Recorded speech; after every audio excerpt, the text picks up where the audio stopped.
that one can ask.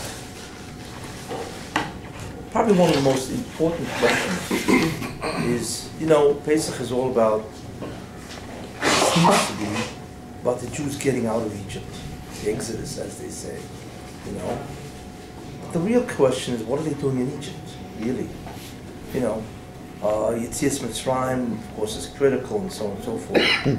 But the real question is, why did Jews go to Egypt altogether, really? Why did they have to go? Because we see that what the Rebbe Mendel did is he told Avraham Avinu,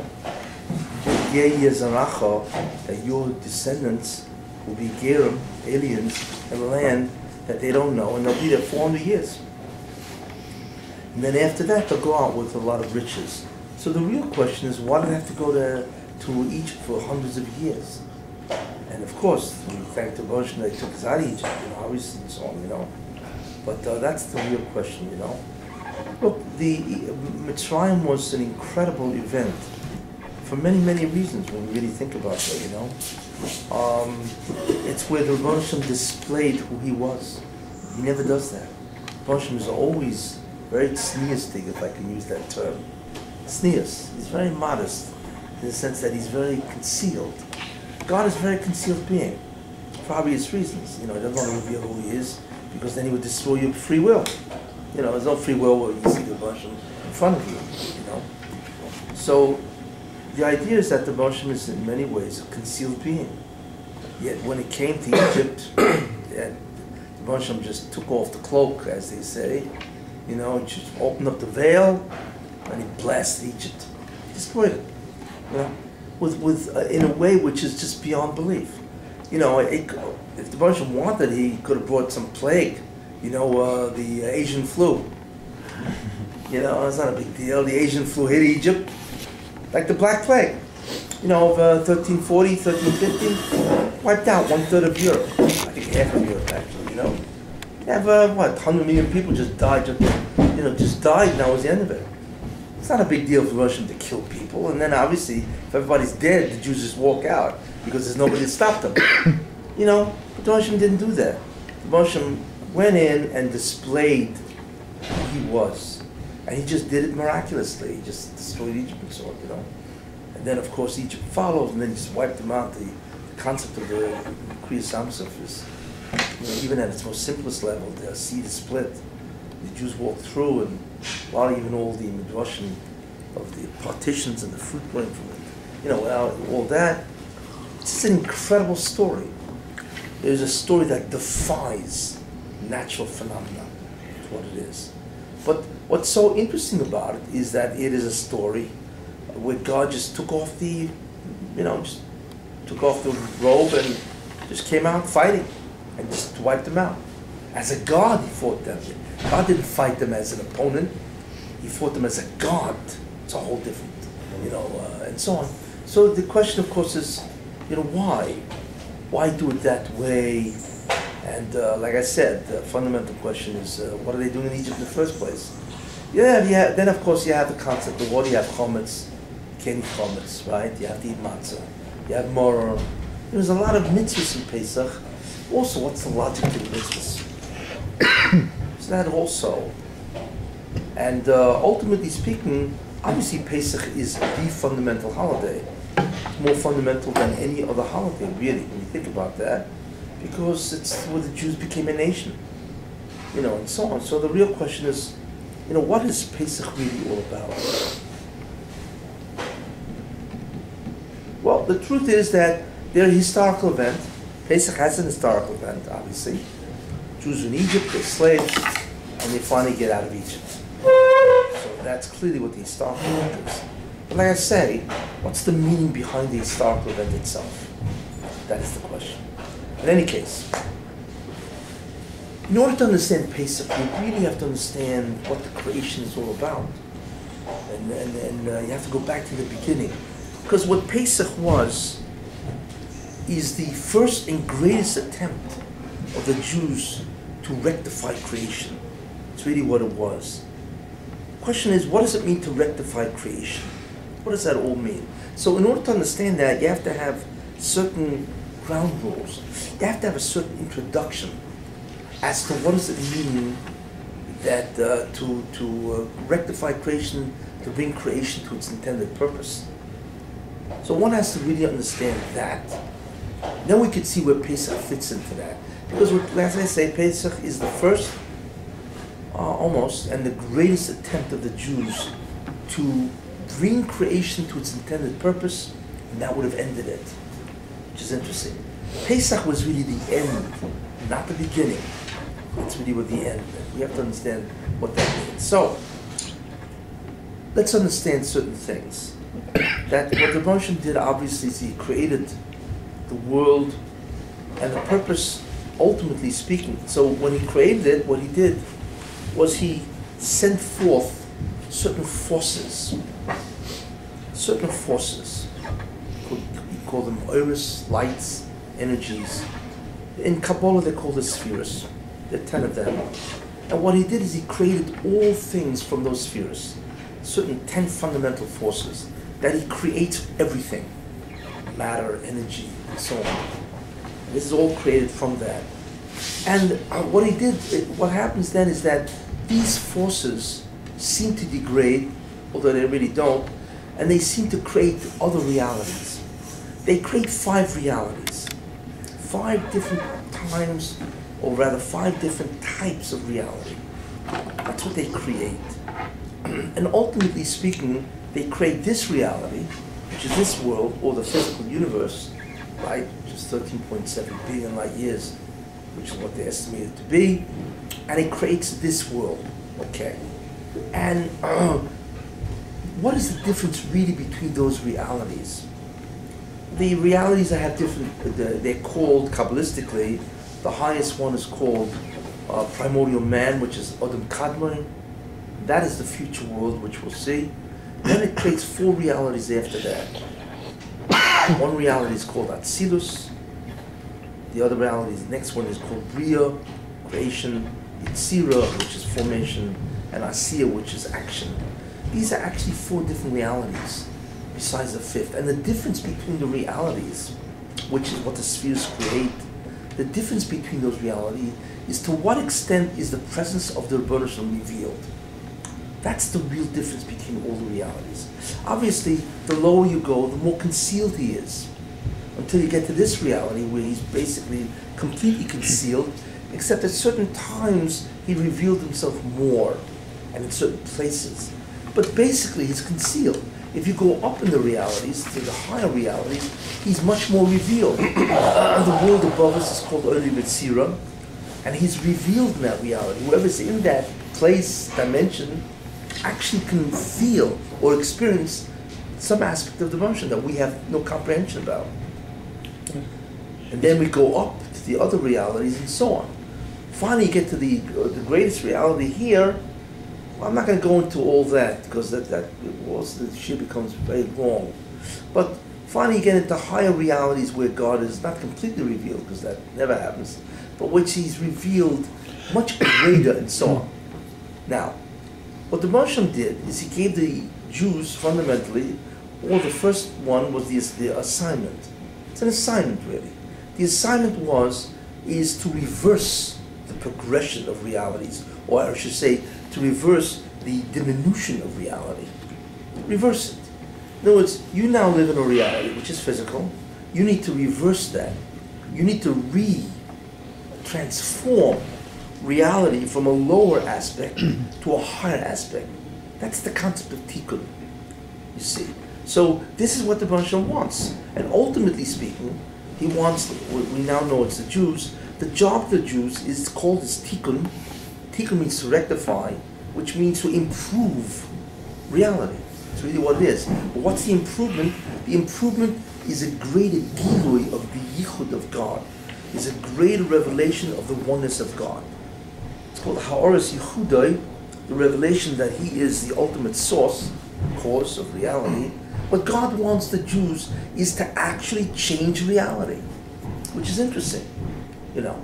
And the reality that we change goes from a world, a dimension, which is from totally obscure in terms of the Vashlam. It becomes clearer and clearer and clearer until finally you get to the greatest reality, and that's Olam Haba. So the job of the Jew really is to change reality from Olam Hazeh into Olam Haba. That is the job. Simple. That's called tikkun. That's a good question. It's 5 different views on the same reality, or is it 5 different realities? Well, it's 5 different realities. It's not 5 views, different views. No, it's really 5 different realities. And each reality has its own inhabitants, and its own specific structure, its own laws and so on. And so on. Well, I'm not going to get into that in detail, but that's what it is. So we now understand that the tikkun process is really to change reality. That's why, and the reality, it's not another place. So the reality is, or the tikkun is, when you change Olam Hazeh into the world above it, which is, let's say, Olam Yetzirah, the world of formation. And this world changes into that. It retransforms. So therefore, ultimately, you retransform into that, until you retransform, you change this world, which is all the realities, and there are 4 of them that are considered this world, into the highest, which is primordial man. It's called Adam Kadmon. That is Olam Haba. You see. So if somebody asks you, where's Olam Haba? The answer is here. It just needs to be retransformed. That's really what it is. It's not another place. It's another state. It's a state of existence. That's really what's going on here. And the ones who do this are called the Masakein, that the rectifier, and that's their job. Their shlichus is to rectify creation. You see. Now, so that's basic. That's a basic understanding of the concept of what God wants, and the fact that this has to be done. So in the end, wow. So in the end, what the Russian wants is a change of reality. It's funny. We say Judaism is a religion, which it is, but it's funny. It's like the old alchemists. They try to change lead into gold. Remember those guys in the 15th century and so on? I would never call that. I would never call alchemy a religion. I would never call alchemy a religion. But if you think about it, what? The Havas does. Yeah, but it's funny that when you look at Judaism from the standpoint of what it really is, in many ways it's like a scientist. Just like those alchemists try to change lead into gold, which is change reality. The reality of this is lead, and you want to change its substance. The reality, what the Rebbe wants, is he wants us to change Olam Hazeh, which consists of 4 different dimensions. He wants us to change. Do a woodpecker. Who's banging? That's a goat. Something up. What? Longer than hanging something. Creating a new reality. Yeah. Hold that again. Some nail. Anyway, but it's interesting. So Judaism at the fundamental level of understanding is the changing of reality from Olam Hazeh to Olam Haba. Anyway, that's Yiddishkeit. Now, like I said, therefore it needs to be changed, degraded, which it was. You went from Adam Kadmon. Adam Kadmon, which is Olam Haba, was first, and then that was degraded. Therefore, the task is to retransform, to get back to Olam Haba, to change this world into Olam Haba. It's a very important concept. So all that was created by the spheres from the beginning? Yes. Or it happened after the say that, Chet? or what was created from the spheres? No, the 5 different realities. Yes, they were created from the spheres. From the beginning, or is it after the Chet? No, from the beginning. I'm not even up to the Chet of Adam Rishon yet. So meaning from the beginning, this was our time. This is the architectural plans of the Bria. Is this on a national basis or an individual? Both. Well, so therefore, as such, there are many components. There's the chesaron of the Bria, the deficiency of creation, okay? And then there's the who rectifies it, where and how, what's the mechanism, and so on. But this fundamentally is really what it is, okay? So in other words, what we really do, we want to draw down the power or the force of the spheres, and that rectifies reality, you see. We want to draw it down. Anyway. What are the spheres? What? I didn't understand what that meant. they're fundamentally forces. Uh-huh. They're not comprehensible because they're not energy, although energy is an interesting concept. And the whole concept of what is energy really, nobody really knows. But one could almost say that the physical counterpart of the spheres is energy. Interesting concept. But that's a whole shit, whatever. Anyway. Anyway. So therefore that's what the Baruch Hashem wants, is this tikkun process to rectify reality. Fine. Now, here's the problem, however.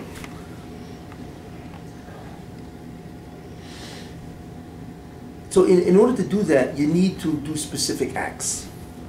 You need to do specific acts to do that. Now, just at the outset, well, so the act that we are familiar with, which does it, is called a mitzvah. If you observe the commandment of God, which is a mitzvah, then that somehow will rectify some aspect of reality. It does that in potential, not in actual. Because if that was the case, this whole world would look different now. But obviously it doesn't. So really, what has to happen is that in potential, reality is rectified. When Mashiach comes, that's when all that potential will be actualized and reality will change. Mamish literally, when the Mashiach comes. So, but in any case, So the this is what mitzvahs, has to happen. Mitzvahs. They don't manifest anything right now? No. All They're stored stored. up. It's like a bank account. You know, you store money, right? You store energy. Let's call it energy. That when it's unleashed and when it's taken out of the account, right? All of a sudden, zikuch. Zikuch is the term that the Ramchal uses. Zikuch means to purify or to remove geshem. See, right now the reality that we live in is called geshem, material. It's material. Well, however you want to look at that, the 92 atoms, elements, and so on, whatever you want to look at. So what the mitzvahs do is they will dematerialize the universe and make it into another type of substance, you see. And that substance is much greater. That substance is a reality of a higher world, and so on, until you get to the highest Mashiach or world. it's Olam Haba? No, Mashiach. it'll start. Olam Haba is the last change. The We need to undo it. Remember I said there were 5 realities? Right. Didn't Rambam say that there's no fundamental difference between Yeshua's Mashiach and right now, except No, but that's going to lead astray. But, you know, a quick one. There's a million roads that go out of this. I got to stick to the Pesach road. When someone says they Or else merit, forget it, you know? when someone says they merited something, or they merited by feeding the animals to get off the teva, was that positive? I don't. Mitzvahs that affect that? I cannot, you know, just don't take me astray. I need to stick, because I want to get to Pesach. Today. I need to stay focused. Today, let's put it this way, I need to pass over many questions. You know, so or else I'll just never get there. So just bear with me, and, you know, it's like anything else, you know. Anyway, okay, so this is the fundamental purpose, structure of reality. It's the simplest idea. We need to change reality. We need zikuch haguf, which is what the Ramchal says. That's his lashon. Zikuch means to purify. We need to dematerialize matter, and that will become spiritual matter. And spiritual matter is where the Rosh is revealed. That's basically what's going on. Now, here comes Adam Rishon, and here comes the problems with Adam. Okay. Now, Adam Rishon's job is that. Now, Adam Rishon is created. He's created into a material universe. Basically, it's not the same material universe that we have. We have really material stuff, and his material universe is much higher, much more elevated, and so on. But anyway, he's created, and that's his job. He's one man. He's not Jewish, because the job of zikuch is not a Jewish enterprise at all. It was never meant to be. It will become that later on, because then you have Adam failed, and so on. So the contingency plan, obviously, is where the Masakein, the rectifier, will change. The job is going to be given to somebody else. But right now it's given to one man, and the other mission has the power to rectify the entire creation. Mamish. He's one man that can do it all. The only time that ever happened. So, and then Adam is given what? A mitzvah, because that's how you have to rectify it.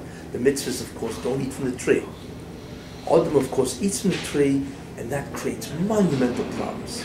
What is the problem that it creates? Well, had Adam not eaten from the tree, then he would have drawn down the rest of the energy of the spheres. That would immediately have begun the process of zikuch, which means retransformation of reality. That would have begun right away, and then Adam Rishon would have been Mashiach. That's what he was, because Mashiach is nothing more than the person who brings down the reality of the tikkun. And then Olam Haba would have started next week. Without getting into that, so okay. Too bad, huh? Too bad, yeah. Anyway, obviously he didn't. He sinned. So what was the problem? The problem that he sinned was that he now added an ingredient to the universe that was really problematic. Now, when I say you bring down ore or energy or spheres, the energy of the spheres and so on, I'm going to use a certain term. It's called sparks of holiness. It's called Nitzotze Kedusha. That's the Kabbalistic terminology of this. So therefore, what Adam should have brought down is these Nitzotze Kedusha. And these sparks of holiness, so to speak, are incredibly powerful because they are really sparks of the spheres. And if you have those, it's like an energy, it's like a super pill. Like a little, you throw it there, it's magic. To us, it's like magic, So he should have brought down the Nitzotze Kedusha, the flow of incredible ore, energy, whatever, and he would have changed it. But he didn't do that. Instead, he listened to the Nachash. Now, there is a being called the Satan. Okay? There's a being called the Satan. The Nachash is the mouthpiece of the Satan, and he is now offering a certain argument to Chava, who then, of course, brings that argument to Adam. What is the argument? The argument is that, come on, you know why God said don't eat from the tree? Because he's jealous. He doesn't want you to eat from the tree. Because the tree is what gave him the ability to be God. The tree is the power source of the Bria. This is the Medrash, Rashi brings it down, and so on. So he said to Chava, he said, listen, the reason why the Baruch Shem doesn't want you to eat from this tree is because then you'll be God. He's going to kill him, and then he'll have a competitor, so obviously he doesn't want competition, and so on. So Chava bought the argument, and she of course ate from the tree, and of course she realized it was false, and then she gave it to Adam, which was a terrible mistake, because she knew that it wasn't true, whatever. In any case, and Adam ate from it. So what happened is that because they bought the argument of the Satan, which means that there's a power source other than God, that was really the belief, that there is another power source. It's not Einod Muvadoi, Einod Muvadoi means besides God there's nothing else. There's the tree also. So what happened is that they empowered the Satan. They empowered the Satan to have a tremendous connection to the dimension that Adam Rishon was in. So what happened is that the Satan now is empowered. Now you have to understand what that means. Let's take a look. Imagine a reservoir. Okay, a reservoir. There's water. You have the water. Then what you do is you bring the water right through the pipes. You have the reservoir. The pipes carry the water from the reservoir into your home. And the pipes in your house carry the water to a faucet. You turn it on and there it is. Okay? In many ways, that's a good model description of what's called the spheres. You have the reservoir of enormous energy, or it comes down, goes through pipes and so on, and finally you open up the faucet and it pours into a vessel. There you are. So you have the water. The question is, however, what happens if you stuff the faucet? So we would say what happens is that the faucet doesn't give water because you've stuffed it, correct? It's no longer the conduit that allows the water to pass, you see. So the problem is this. We would think if you do a mitzvah, what do? You bring down the power, correct? Yes. But what happens if you do a sin? What do? What happens to that ore or energy or power? What happens to that? Strengthen it. So we would say, well, you obviously stop it from coming down. So therefore the material universe remains what it is. But that's not what happens, you see. What happens is something unique.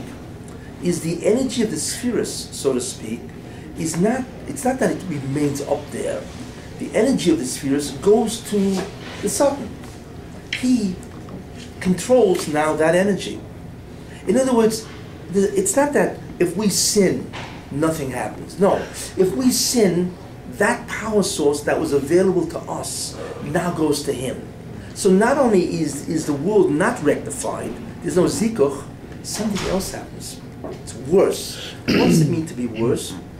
You have to understand the Satan. When the Moshe created the world, he created the alternative dimensions. There's a dimension called Kedusha, and those are the worlds, 4 worlds.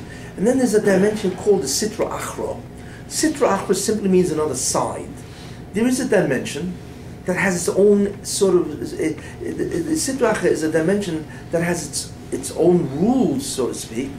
It has its own energy, but the energy of that side is taken from the spheres. Because in the end, there's really only one power source.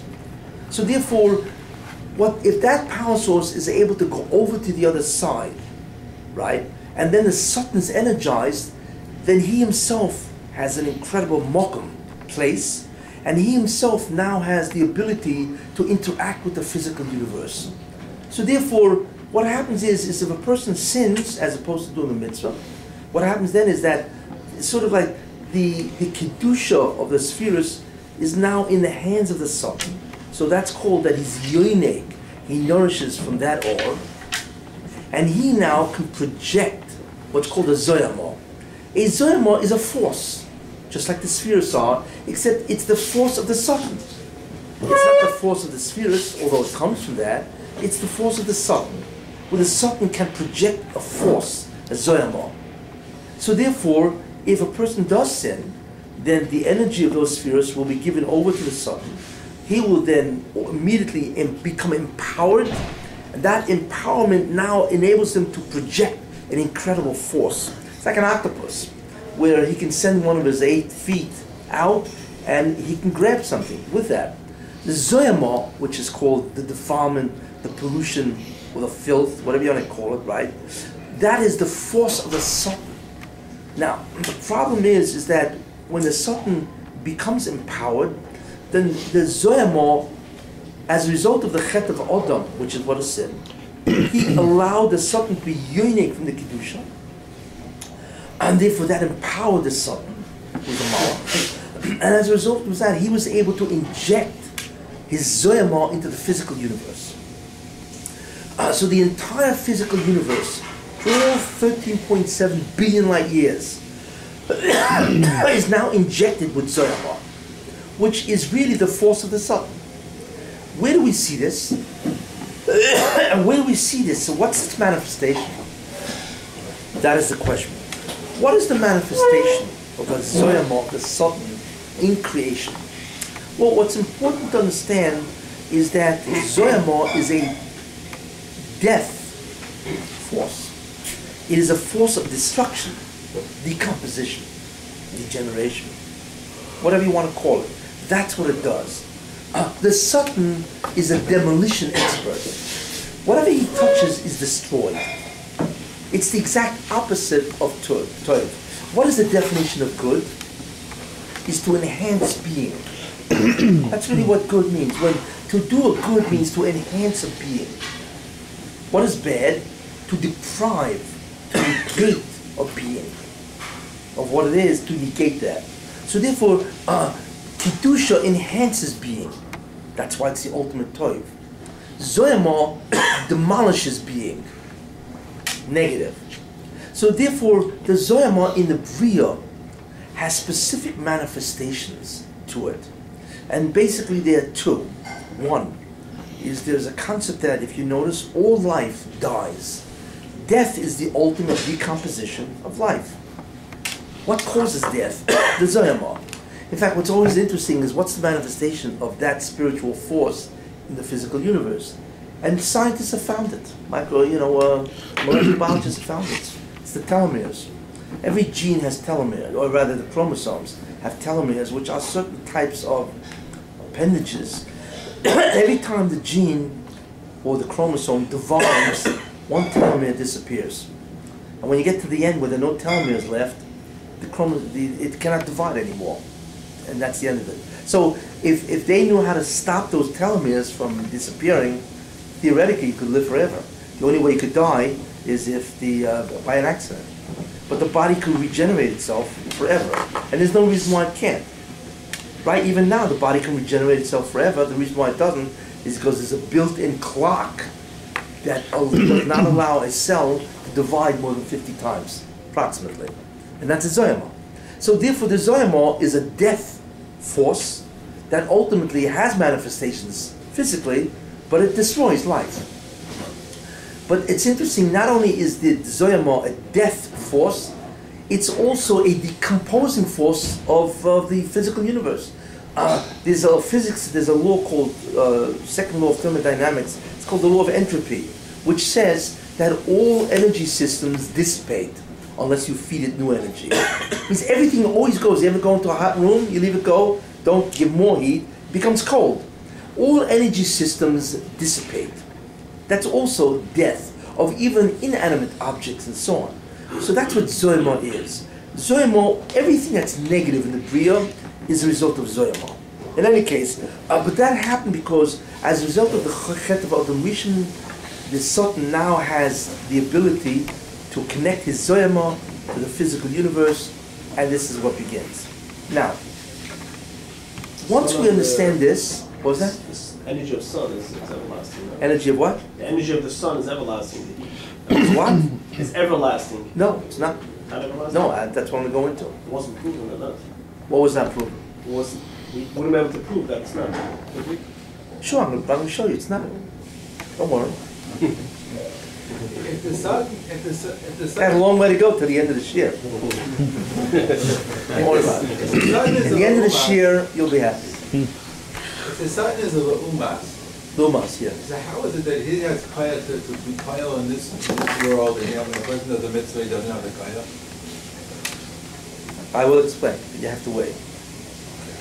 In any case, we now see that there's two aspects to this physical world. There's a Kedusha aspect, which is the sparks of holiness, and there's the Zoyama aspect, which is that force of the Satan, which is part of the entire material universe. Okay.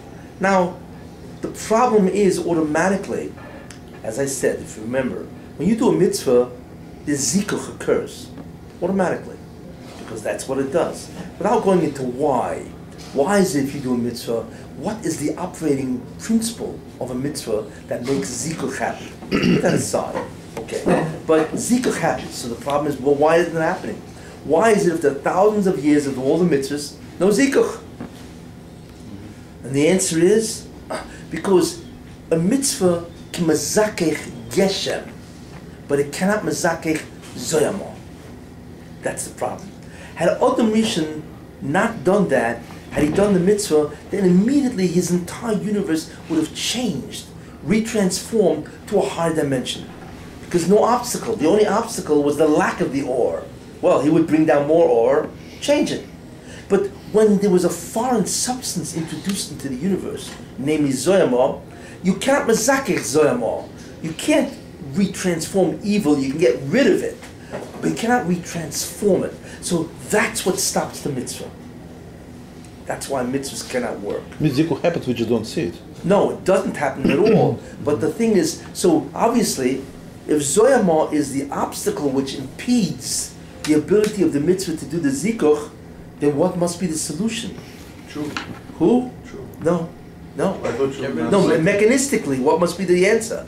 You need to get rid of the zoyama of the bria. If you get rid of the zoyama of the bria, what happens? Then all the mitzvahs can now do the zikuch. That's the solution. Got that?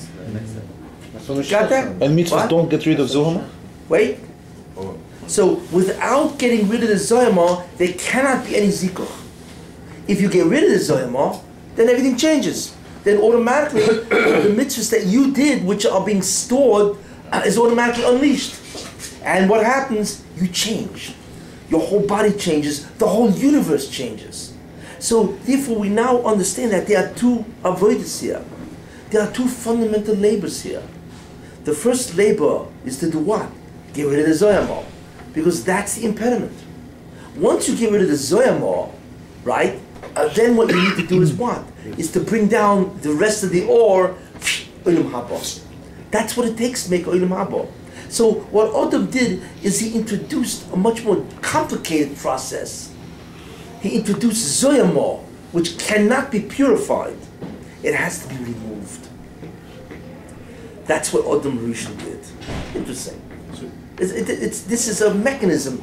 This is a structure. This is like physics. Like a growth. Yeah, you can't purify growth. You gotta cut it out. Exactly. In fact, the tumor is probably one of the greatest manifestations of a. How does that translate into the fact that the Eitz was called Tov V'Ra? The who? The Eitz Hadas Tov V'Ra. Does that mean that the Ra would be injected into the Tov? Yeah. That's exactly Yeah, what it means? yeah, well, exactly. Yeah, because then your avoid is no longer pure, just toiv. See, until the Zoyama, until the Chet, what was Adam Rishon's job? How quick will he do the toiv? He can lazy out, take his time, or he can really get into it. So his nisoyim was how rapid would be the change of He toiv. just had to sit and do it. Was that? His mitzvahs are losa, so he just had to sit. So yes, well, yeah, Had to name the- basically, had to yeah. name the It was animals. don't eat it, but that's not simple because there's a moedik nisoyan here, You have to also which name means all the that animals, too. there's a tremendous drive. He's got to fight the drive. It's not like let me go to sleep for the next. No. He's got to contend with the drive to want to eat this. Why? Because he wants to become like God. That's the drive of man, is to vie with God and overturn him. We're always at war with God. This is the nature of man. Just one quick question. Yeah. Adam Rishon, right? If it hadn't been for Chava, which he wanted a wife, he would have done it. No, He would have done what? wasn't fighting the Eitzadas. Sure he was. Adam Yeah. was himself. Well, Chava gave him the argument, and once he heard the argument, No, but he said, before that, he would have done his thing, and we would have gone into the higher level. we don't know. We It don't could be know. he wanted to eat. He wanted to eat. The only thing is he didn't know what it could do. But when the Chnochash told Chava, you could become like God, well, what's the Was problem? the Nachash there before Chava was Yes, there? yes. The Nachash is part of the whole setup. There has to be a being that is trying to entice A balance. you to sin. Yeah. Or else, why would you? If you have no drive, you wouldn't sin. There has to be a drive that forces you to have to make a choice. That's the whole problem. That's the whole. Yeah, the whole there's no Judaism. drive. Yeah, without a drive, you don't sin. If Hashem was around us all the time, we wouldn't have sinned. Well, that's an impediment. There's two dinim. You need to drive, and you need the absence of God in order to get away with it. Anyway, the main idea here, therefore, is that we now have a universe that has two fundamental forces, and therefore does not allow the order of the spheres to retransform the Bria. So therefore, the major focus of what we have of the Avodah of Tikkun is what? Is to remove the Zoyama. That's the major idea.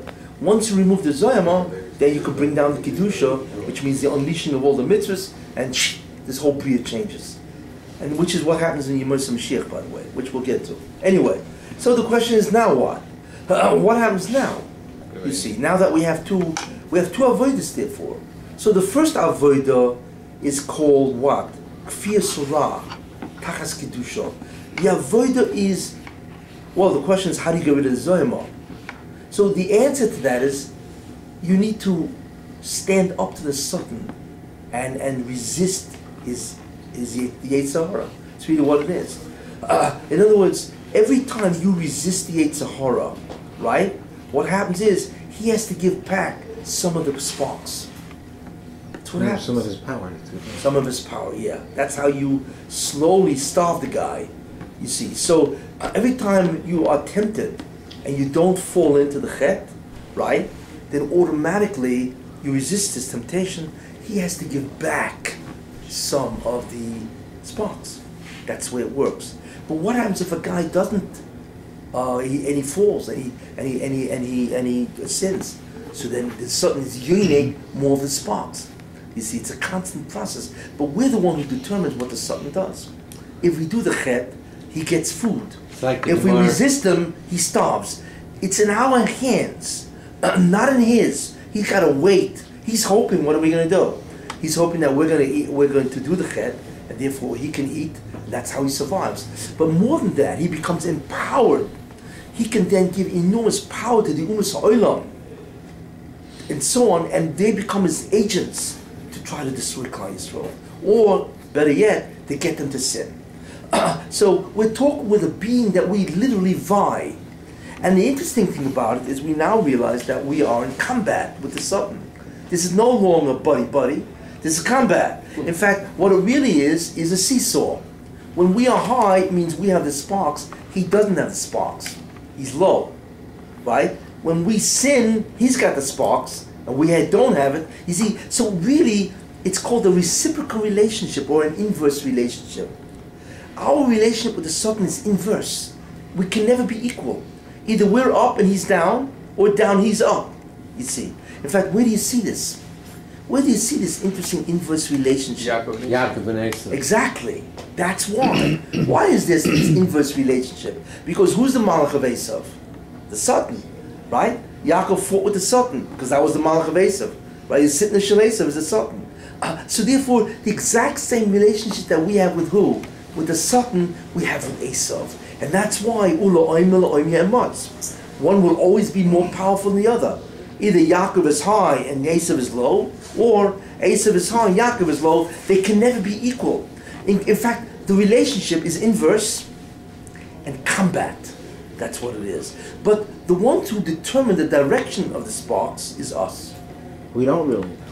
Sure, we don't Because it's our sin. generations from many, many years ago. Wait, no, but it's man or Jews that determine the balance of power between Zoyama and Itzoitis. Why are we suffering from years and years and years ago? Wait, forget that. Let's go for it. That's pshat. Ha'olam is alam imay, Mesil Sisharim. Yes, That's the pshat. Yes. When you take out the Zuamal, so now there's more kedusha in the world. of course, And exactly. that's like the Gemara in Shabbos, that if you There are come, many things that are if you answered, come, if which you I'm come not to even the into. home and you see it's all set up for Shabbos, then the good mouth says it should be like it's all done, the bad mouth has to say amen. And vice versa, if the house is not Well, yeah. nice, then Well, the bad mouth because says yippee, and the good mouth has to say amen. Yeah, because fundamentally, we are in combat with the Satan. That's why it's a true, what they call it, Mechemes HaYetzer, Mechemes of war. It's a true war. It's not just a war. Don't think it's a war between, he wants to get us to sin. He couldn't care less if we sin. What he wants to do is survive. He wants to be powerful, therefore he needs the Kedusha. We're talking about an existential combat. We're not talking here about, gotta get this guy to sin or not. The Satan dies. If all the Jews do the mitzvahs, what happens to the Satan? He dies because he needs Kedusha to survive. And if he's got to give it all back, he's finished. So the trick is to take back as much Kedusha, to leave him impoverished, and ultimately he gets sick. And then if you take back more, he goes into the ICU, right? And then if we take back all, he goes into the morgue. That's it. He's dead. That's how we can kill him. We can actually destroy the Satan because we have access to that which gives him life. It's like denying him his food. You see. So this is the critical relationship that you need to understand for many, many things, as we will see. Okay, so we now realize that we need to impoverish the Satan. We got to give it a Zoyam, or else we can't do the Zikuch. Now, what happens if a guy sins? So the Satan is yoineg from the Kedusha that you would have gotten had you done the mitzvah. He takes it. That's why he's called a Gazlan. He's called a robber, because he takes your Kedusha that you would have gotten had you done the mitzvah. He takes it. Interesting. He's called, one of the things he's called is a Gazlan. Mikoizloi, you have that Nishmas Kochai. Matzel Mikoizloi. He's the Gazlan. Anyway. What's, in terms of the Satan, you call the Satan a Malach. He's an angel, yeah. But so that means he's living in the presence of a Kadosh Baruch Hu, yet he's trying to... Yet he Yes. has this need for power, this need for all this... But it doesn't that's seem yes. like, But so there's two things going on. There's what he wants and what he's allowed to do. No, but cannot. his mindset, Malachim usually their mindset is I want to do the Ratzon Hashem. Yet it seems like... Correct. Yeah, but then Yeah. it seems like he's a power That hungry. is one of the mysteries of. That's an important mystery. We have to treat him like a Ramchal- Rasha, but like Lamaisi he's a Malach, Yeah. The Ramchal calls that merit hasitra achro, that the Satan rebels against God in his mind, because he wants to survive. In fact, in many ways, the Satan wants to be equal to God. But he can't do it. He can only take, the only way he can take the Kiddush of a Jew is if the Jew sins, 1. 2, right? If the Jew basically talks Lashon Hara, 2, and that's Mo'ira Kitrug, or the prosecution, and then he prosecutes, and then he's Yoineg. The Satan needs 2 things before he's Yoineg from the Kiddusha. First of all, he needs you to sin, fine. But so what? Even if you sin, he still can be Yoineg. Yoineg means to take your Kiddusha. What he needs to do is get you in court.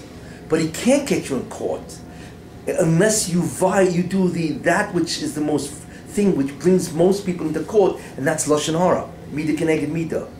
When you speak Lashon Hara, you condemn, so the Satan has the right to condemn you in court. That's why Lashon Hara is so incredibly important, Shmiras HaLashon, because it is one of the few ways that the Satan can be Yoineg, because he needs to get you in court. I mean, even if you sin, so what? He's got to pronounce, the court has to pronounce guilty. So Lashon Hara is one of the few things that can get you into court. It's Ma'ira Kitrug. See? And in that Kitrug, the Satan is Mekatreg, he prosecutes, and if he wins, then he can take the Kedusha. So he's not just play acting, he really needs it. Sure, he needs it. Are the Mauritians called Lashon Hara? It's incredible, and I'll just say one digression. In the first sin, or the first act, the first communications of mankind no. is the Nachash. Yes? Yeah. I mean, other than the fact that the Moshe said, don't eat from the tree. What was the first communication we find in the Torah between 2 physical beings? The Nachash and Chava. In that one conversation, the Nachash spoke Lashon Hara, Moitzi Shemra. Okay? In the first, and Mechilus. The Nachash. The Nachash. Oh, okay. No, I mean, you already find it. In fact, and therefore what happened? You know how we did it. You know how all 3 are combined in that one conversation. The Lashon Hara, Moitzi Shemra and Mechilus. Because what did the Nachash say? Nachash says that faith. God himself, This is God's power. that the power source of God is a tree. Well, that's Moitzi Shemra, isn't it? It's a lie. So there you got lies, right there and then, right? The Nachash lied, number 1. Number 2, well, if he said that the tree is the power source of God, he degraded God. That's Lashon Hara, right? And then when he said, and the reason why God doesn't want you to eat it, because he's afraid if you eat it, you're going to become as powerful as him, or maybe more. That's Mechilus. That means God is jealous of you. So Chava would have said, what? That's why he doesn't do it? Not because of a holy reason. It's because he's selfish.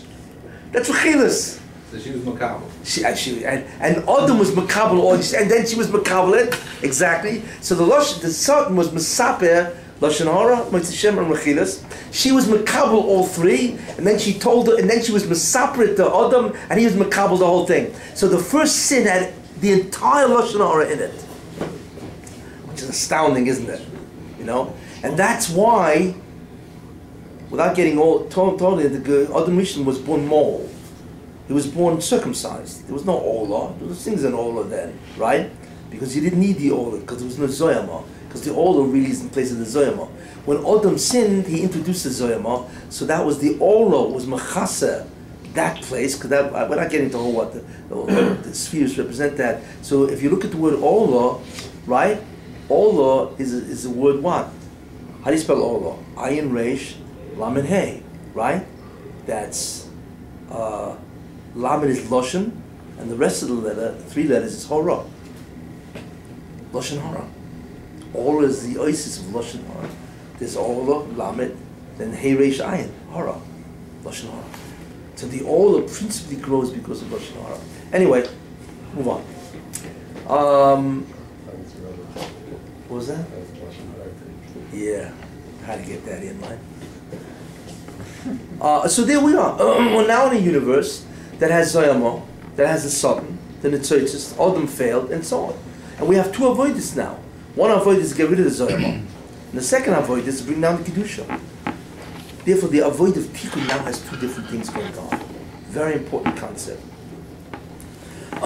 Now, one more idea which is very important, and the question is, well, if you don't sin, we bring down Kedusha, fine, okay. And we whatever, you can't Mezakeh Zayama, not yet, fine. But what happens if you sin? So the Satan's got all of this stuff. So how do you get it out of his hand? So the major way is to prevent it from going to him in the first place. That's when you do a mitzvah. But a mitzvah only prevents him from doing what? From getting it in the first place. Because you keep your kedusha. But what about all the stuff he's got? How do you get it out? And the answer to that is there are two more devices. And they're called tikkun devices. So the primary tikkun device is mitzvah, right? That keeps him from getting it. But once he has it, right, you need to do the tikkun and take it away. So the primary, secondary tikkun device is tshuva. When you repent, you take it out of his hands. What happens if you don't do tshuva? So you have the third tikkun device, which is yisurin. Suffering takes it out of his hands also. So you have three ways to strip him of his tzitzis. Got that? Okay. Now that we understand this, you can understand the entire Chumash, because that's really what it's all about. Who imposes the suffering? What? Who imposes the suffering? The bunch. Okay. Yeah. She's part of the whole. But because you get triad. suffering, so it takes out the tzitzis. Anyway. Yeah, Mosai. Mitzvahs, tshuva, and yisur. When? Those three things are called tikkun devices. Why? Because they all contribute to the tikkun. They either prevent the satan from being yoineg, or when he is yoineg, they do what? They take it back. You see, that's why they're called tikkun devices. But didn't you say before when you don't do an avera, he has to give it back? Is it the same as tshuva? No. No, you are oimid bin Yisrael. I mean, That's not so that's the tshuva. fourth way. Shuva. No, there's the mitzvah itself. But every mitzvah has the Yetzer Hara. Okay. So that's the first way. Then what happens if you failed? That's tshuva. And then what happens if you don't do tshuva? You have yisur. In any case, so therefore we now have. So that's why we find, by Cain and Hevel, that's why you find two people all of a sudden. Hevel's job, and that's why. So the job of Cain is to fight the Satan. That's why La Pesach Roivates. Hevel's job was to withstand an sign of jealousy. And so therefore he had to fight with the Satan. He failed. So he gave the Satan enormous amount of Zoyamah because of his failure. Until you get to Noach. Cain or Hevel? What? Cain or Hevel? Cain, yeah. The job of Cain was really Kfir Surah, to subjugate evil. Was the job of Hevel was to bring down Kedusha. Okay? And Cain failed, obviously. And therefore, that's why La Pesach Chatas Roivates, which is interesting. Sin stands at the door. So the Chavetz Chaim says the door means the mouth. How do you have a You chance? speak Lashon Hara. How did Avraham have a chance to bring down Kedusha when Cain killed him?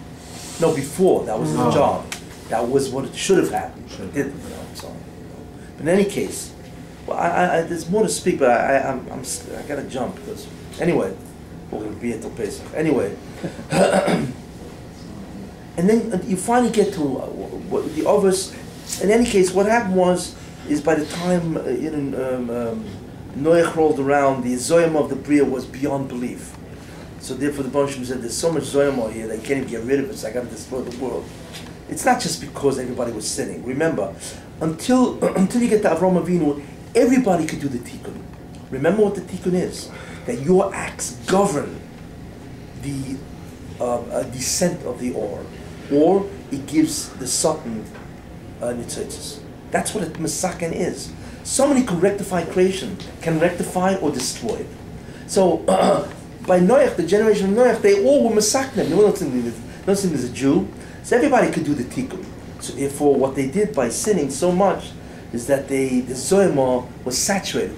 In fact, the Ramchal says something very interesting. He says that if you want to know how much zoyma was there, or how much nitzotzos did the Satan have, how much sparks of holiness was in the Kedusha side, and how much was in the side of the Satan. So he says the proportion of the teva to the sea, to the mabul, is the proportion of the amount of nitzotzos that was left out of the Satan's hand. Believe this? I mean, we're looking at 0.001, right? That was all that was left in the Tzad Kedusha. The rest was all in the Satan's hands. The amount of water in the Bria was the amount of proportionately of Zoyama. It's beyond, the Ramchal says this. I mean, it's beyond belief. But that's why the world had to be destroyed. Because it meant that nobody could, it was impossible to do the job. Besides, in a place of such incredible evil, there's no more Bechira. when you move into a society like Sodom, right? There's no bechira anymore because you're nimshach after the culture and so on and so forth, you know. But the world was much worse in those days. So therefore, That's what the Rambam says. You're in a bad place. You gotta go to a midbar. Yeah, because at least in midbar there's no culture. Anyway, until you get to Avram Avinu. Now, here's where we begin. Now the story of Pesach really begins. Now that you have the whole setup. So the Rebbeinu Shalom says to Avram Avinu, by Bris Ben Absarim, okay, I'm taking away the ability of the Umas HaOlam to do the Tikkun. I'm taking it out because they destroyed creation. I'm going to give it to you and your descendants. Wow, what a privilege. Right? That means only you and your descendants, Jews, now have the enterprise of Tikkun. So the enterprise of Tikkun became a Jewish enterprise. Only a Jew could do that. That's really what the definition of a Jew. Somebody who by his acts, Dibur Machshava, Dibur Maisa, by his thinking, speaking, or actions, can bring down all and take it away from the Satan and so on. Goyim cannot do this power. How about the Zayama? Was Goyim that? still have the power to bring down Zayama? Who? Goyim could still bring down Zayama? No, only Jew. Or just the both? Only Jew. If you have the power of Tikkun, you also have the power of Kilkul, to destroy or to damage. So that power is given to Jews, to Avram Avinu. Want something to drink, a tea or coffee? The coffee would be great. How do you like it? Caffeine. 2 sweetened loaves. Caffeine. No caffeine. A little milk and 2 sweetened loaves. So all the trauma that's in the world today is because of the Eden, it's caused of. No. There's a lot of reason. We also have enormously added, but the fundamentals, the fact that the Zohar is Anything stuck that adds to it is only being added from the Eden, not from the from the Yid. Goyim. Correct. How about non-from people, like very far removed? It depends how much bechira they have. The only one who can add to the Zoyama, the only type of Jew, is if he has free will. You need to do the chet, and you have to have free will to do the chet. If you are an Amoritz, that's why most Jews today don't add to Zoyama. Sounds strange. Yes. And therefore they don't do the Tikkun. Why? Because they're Amoritzim. They're Tinik Shenishbo. It's a very strange concept. Technically a mummer. Most what? A mummer technically would not have the Zoom. Well, They're not Mumma, no, there's no Bechira, because they don't know. They're Tinik Shenishba. So therefore, 90% of Jews probably do not do Kilkul. They don't do Zoyama, because they don't know. And since they lack Bechira, they cannot give Zoyama. The ones who can do the Kilkul are the Fruma, are the Yeshiva-like. Yeah. You don't realize that, how powerful, yeah. Lakewood is a place. And you moved it. Man. Lakewood does like 80% of the tikkun of the Bria. Of Kilkul too. Because everybody has Bechira. Because everybody knows what to do. You know? A guy like Kalamazoo, Michigan, you know, Jews hanging out there, they don't do anything. Why? Sure they sin, but they have no Bechira because they're Amaratzim. They're Tinik Shenishba. Even nowadays with the internet, where they just 2 clicks and you can find out anything you want, Doesn't it's make impossible that they didn't one time stumble on a Jewish website. Look, let me tell you something. The Rebbe knows who's a Tinik Shenishba and who's not. I'm just saying, but basically... I mean, Rabbi Moshe has a tshuva that anyone who lives in New York City doesn't have a din of Tinik Shenishba. Fine, so whatever the din is, but I'm just saying, most Jews today, millions of Jews, are Tinik Shenishba. And therefore they have no bechira, really. They're not culpable. And if you're not culpable, there's no kilkul. The Satan doesn't take their, not because they can't, because they don't have the ability. Most of the kilkul of the Bria is because of the Fruma. Sounds funny, because they are not Tinik Shenishba. They can do it. What was that? The added kilkul. The added kilkul. Anyway, so therefore the Vashim appeared to Avram Avinu and said, okay, you guys got the job.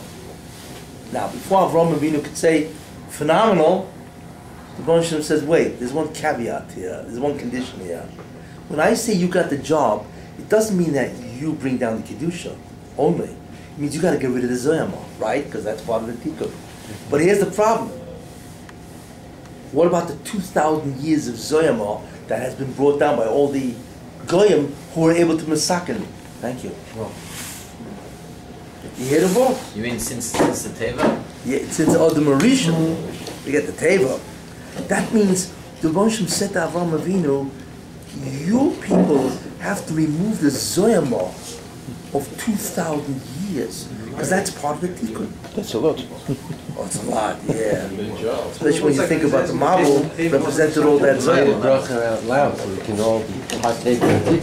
Thank you. Don't worry What about it. happened to the Makol? The Makol did not remove the Zayama? No, Only Sure. remove the people. kill the people. What about the Yisurim from the marble? Wait, Shachman Broad. So there's still .000 whatever after the marble. Let's put it this way, there's a lot of zoyama. So when Avraham Avinu, he said, huh?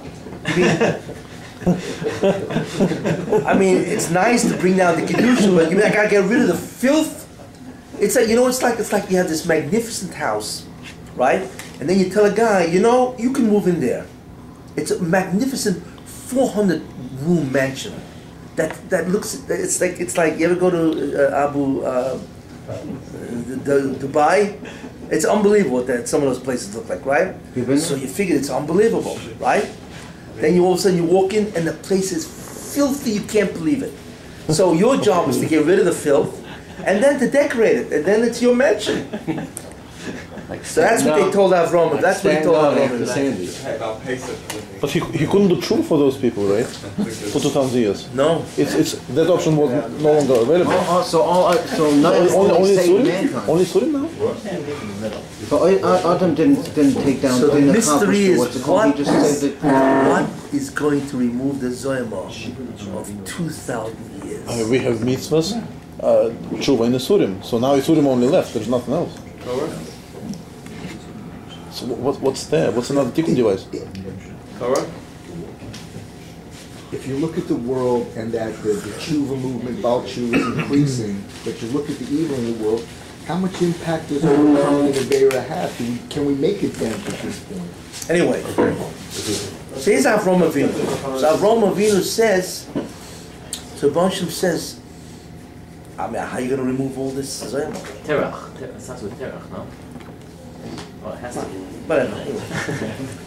So the Roshim says, here's what has to happen. Your descendants have to go into a nation that is the Bechor of the Sultan, which means that they are the ones who have all the evil going on. Your nation has to go into that, right? And they have to withstand the nisyonis of that nation. If they do that, they will impoverish the Sultan. Who is that nation? To be Egypt. That's where Mitzrayim comes in. The reason why the Yidden had to go to Mitzrayim is to get rid of the Zoyama of thousands of years. Got it? Now, but not only that, but what's their job? So Hashem tells them, you see the beauty, when you understand Ashkofa, you see what's going on. So the Hashem says, okay, that's what they have to do, right? But what do they have to do? They have to be gay Yezaracho. They have to remain aliens, which means don't assimilate. Withstand the test. That's the whole country, right? That's what the first thing is. But what happens if they fail? What did I say the second tikkun device is? Tshuva. And the third? So therefore, the avodim, why do you have to serve them? Because if they fail to be gerim, which means not to assimilate, then they will serve them, that's Yisurin, and then if they fail on that, the inoisam, then they really go after insam. And then if they do that, yachakach, in other words, those are all the tikkun devices. That's what the Moshe is saying. I'm giving you a couple of tikkun devices, ger, avodim, and inu. Depends up to them. You see, worst comes to worst, it'll be inu, which is what happened, and then the achakach yetzu b'rechush gadol. Oh, avadim is true. What? Avadim is true. It's like half and half. But Yeah. what the B'nai Levi did was not sufficient. No, because you need the whole Klal Yisrael to remove the Zoyama. We are a people. We are not one Jew or a Shevet. You need the whole Klal Yisrael to remove the Zoyama, because each Shevet is connected to a different part of the Bria. So we have to go to Mitzrayim again because not everyone in America is. Wait. The whole world. Wait. So, then it says, V'achak yetzu b'rechush gadol, right? And then they will go out with great rechush. According to what we're doing now, what's the rechush? The Nitzotzes, exactly. That's what the prize is. Yes? What is Of that? course, on the pshat level, it's the gold and What silver. is that like? But on the mystical level, the sparks of holiness, it's as well. So therefore, if you add up the gematria, Yetzu B'chush Gadol, the same gematria as Nitzoytei Kedusha. No, that's amazing. Yeah, because that's really the prize. Then they messed it up. But what does it practically mean? How does it change? Now, what's that? What does it practically mean? What means? That we have when we have Nitzoytei Kedusha. The Gematrias? What does it change for us? No, we took it out of the It's sun. your No, gematria? no, hold on. The story's not over. Wait. Who's the Gematrias? What? Your own? The Gematria? Yetzu B'chush Gadol, Nitzoytei Kedusha. No, from where is that? It's yours? Did I originate that? Yeah. No. But I went over to a guy. See, this is what I didn't originate. I went into a guy and I said, somewhere there has to be Nitzoytei Kedusha rumors in this pasuk. I didn't know the gematria. So the guy went over to his wizard gematrias. So he comes back. So I told him that. I just gave him the instructions, the homework, right? So next week he comes back to me and says, bingo! The pasuk itself is Nitzoytei Kedusha. Then what I did, I said, okay. But then in the end of Mitzrayim, right, it says, V'yotzu kol tzivus Hashem me'eretz Mitzrayim. That's in Beshalach, right? Everybody went out. So I went over to him again and said, okay, there's got to be Nitzoytei Kedusha there too. Because that's the Hashkafa. You know, the Hashkafa dictates the Gematria. That's the real way to learn Gematrias, not vice versa. There has to be a cute Gematria, you know? So I gave him the assignment, you know what I'm saying? And he comes back the next week and says, bingo! V'yotzu kol tzivus Hashem, Gematria, kol tzivus Hashem, Nitzoytei Kedusha. It's amazing, you know? It's the only time, amazing when it's the whole shir about the 7 Malchi Edom is really Russia. Without getting the whole Edom, it's Russia. So I said the last Hadar HaMelech, he's Gorbachev. I'm not getting the whole thing. So I went over to the same guy and said, listen, to me, Hadar HaMelech is Gorbachev. You need to give me a gematria for this. I gave him the same, because there's a whole hashkafa, which I'm not going to get into, obviously. So he comes back the next week and says, you know, the gematria of Hadar HaMelech itself is Gorbachev. I was just like beyond belief. Anyway, no, but the beauty of it is that the hashkafa determines. You know, it's not for where everybody does the reverse. It's a cute gematria, got to figure out the relationship. No, the hashkafa itself demands remorsim all over. Anyway, so that's what the Moshe tells Avraham Avinu. Okay, that's why the Jews went to Egypt. They pull out this desire of the entire Bria. What did they do? They went to Egypt. Now, so there's a Bershom appears to Moshe Rabbeinu. Skipping them. So Bershom appears to Moshe Rabbeinu and says, what's in your hand? He says, a staff. Right? What's that staff? Staff of the Bershom. Right? Matir Hashem. Right? Throw it to the ground. Throw it to the ground, becomes a nochosh. Bend down, pick it up, becomes a mate again, you know? What was that? What is the Bershom doing? Because we know mate, the staff of God, is the Kedusha, right? If you take the staff and you throw it down, that's in Nitzoytei Kedusha, who's yoinik? The Satan, so the staff becomes a snake from the mate. And then what the Bershom said, pick it up and became a mate, that meant that Egypt had no Nitzoytis left. Go to Parai and tell him he's finished. Because the Jews, after 400 years, had taken out all the Nitzoytis from the Satan. The Satan was starving. That's what Egypt really was. So Moshe Rabbeinu comes over to Parai and says, Parai, let him go. So Parai says, what are you talking about? You let him go. So Moshe Rabbeinu says, you don't understand something. You don't have any power left. You have no koyach left. You think your koyach comes from magic, kishuf and so on. You don't understand, kishuf itself is powered by the Nitzoytei Kedusha. You don't have anything left. So Parah, of course, tell me you're crazy. So he of course, then he did the nochash itself, the Bijanar, But the Egyptians didn't believe Moshe. They said, wow, this guy's an incredible magician. I mean, to turn the Nile into blood? Unbelievable. Then you had frogs all over the place. You know what I'm saying? Incredible. So here's what they thought. They thought that Moshe Rabbeinu is an incredible magician, but so are we. What? Sure, Kishuv. Egypt had 9/10 of Kishuv, right? But they figured like this. The reason why Moshe Rabbeinu was so incredible in magic is because he went to Harvard. We went to City College. That's how he was able to pull this off. So this is what they thought. The same magic. So they got better professors. Cambridge. However,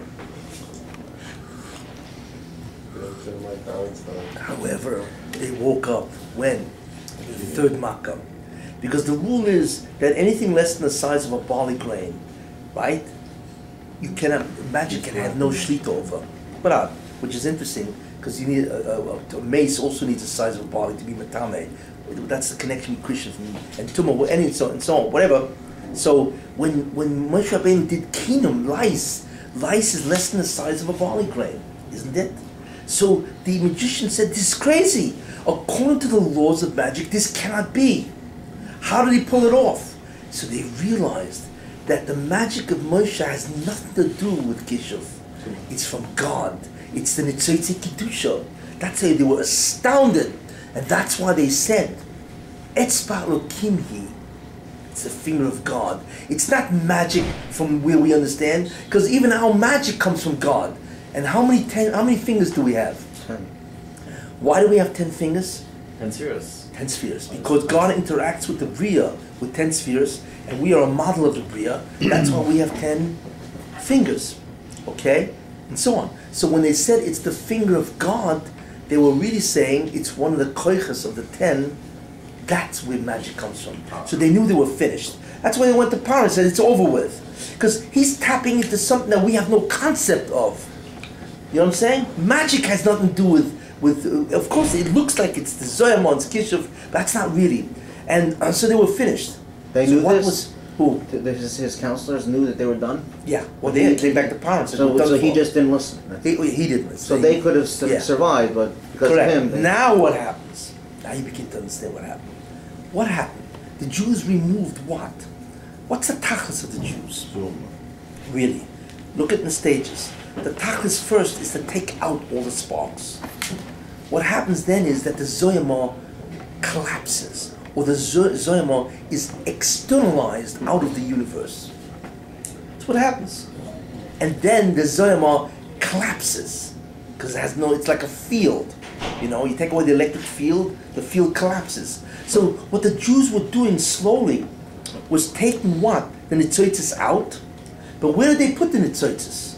Where did the nitzotzes go? Store. Back into the spheres. Because the something is yoinik from the spheres. Right. So all the nitzotzes go back in the spheres, and what happens? The spheres now have the energized again, and they now attack Egypt, the 10 makas. The 10 makas are the 10 spheres that were restored and destroyed Egypt. Interesting. That's what happened. So the 10 makas, so, you know, it says Asor Mamoros is the 10 spheres. That is equivalent to the 10 makas, you see. Okay? Because that's an nitzotzes they took out. And therefore the reward of restoring the 10 spheres is the 10 commandments. Wait, that's just... There's a matrix here, an exact parallel, which you can actually do. The Makos is nothing more than the manifestation of the... What? Is the Makos are basically the manifestation of the spheros blowing away the zomas. Yeah, well, the makas are really the physical analog of the spheres restored. Restored and taking away the zoma. Yeah, after the zoma. After the zoma, because they're taking away, they're destroying Mitzrayim.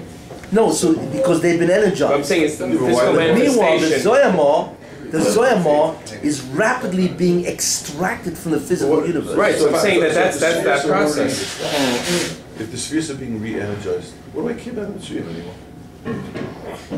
They're nothing, they're worthless. Why do I have to go out and destroy them now that I got all the guys back? No, because you can't be Mazakech Zoyama. You gotta get rid of the Zoyama. Okay, the Zoyama is gone. It's not gone yet. It's a process. Not so simple. Takes time. The Zoyama was still there in Mitzrayim physically. The Zoyama was being expelled from the physical universe slowly. It was being extracted. You had to be Megala, structure. In other words, the first thing is you remove the power of the Satan. The second thing is that the Satan, so therefore the Zoyma begins to diminish. Then after that, the Zoyma itself disconnects with the physical universe, because that's really its power, that he connected to the physical universe, and therefore everything decomposes. So first you diminish the Zoyma, then you disconnect it from the physical universe, right? And then you evaporate the Zoyma, right? And then the Satan dies. So there was no other Zoyma besides him, right? That's it. That's why the rest of the world didn't have any Zoyma? Very little. No, but it's all fed like a stream. There's the ocean and you have streams. There were not the Egypt was the Bechor. Egypt was the mocker of all the Zoyama. Like, how could they have Zoyama? So if you contend with the mocker, then all the other stream beds dry up. But didn't we say before, only who has Bechira has Zoyama? Meaning from Avraham Avinu on, only Jews had the Koyach of Tikkun and Zoyama. It was there already. No, but the Jews Egypt was just like the 2000, the leftover. From right, exactly. Yeah, exactly. It wasn't nothing new from Avraham Avinu. No, well, whatever. Most of the Chatoim were done for the 2,000 years. Or whatever. Now, how many Jews were there really? The Jews were bringing down whatever Zoyama the Jews bringing down was going straight to Mitzrayim. Was manifesting itself in Mitzrayim. No, those 2,000 years fundamentally was empowered Egypt. That's why Egypt was so powerful, because of those 2,000 years. There were other things going on, you know what I'm saying, which I'm not getting into, because there was a Jew who did tremendous Chatoim before Egypt. Who was that? Esav. For 2 years, Esav was Shreklach. Remember, from 13 to 15, he was being Choytei, and that's why, I don't get the whole thing, that's why Yaakov had to take the Bechor away from him, or else he would have destroyed the Bria. Because when an Ov is Choytei, he brings an enormous amount of kilkul to the Bria, which is Zoyma to the sun. That's why Yaakov had to remove the ability of Esav. I'm not going to get into that, that's the whole story of Yaakov and Esav. But anyway... And Makas Bechor, it says that Nibel Malach, that's... The who? Makas Bechoros, yeah. Right, but it says the Nibel Malach. Who? The Kaddish Baruch Hu. No, but which sphere is that? Makas Bechoros corresponds to which sphere? Kesser. Who? Kesser. Kesser, yeah. It starts with Malchus. Therefore what? Dam is Malchus, and it goes, and you go up the ladder. Finally, Kesser is the Rebbeinu Shalom.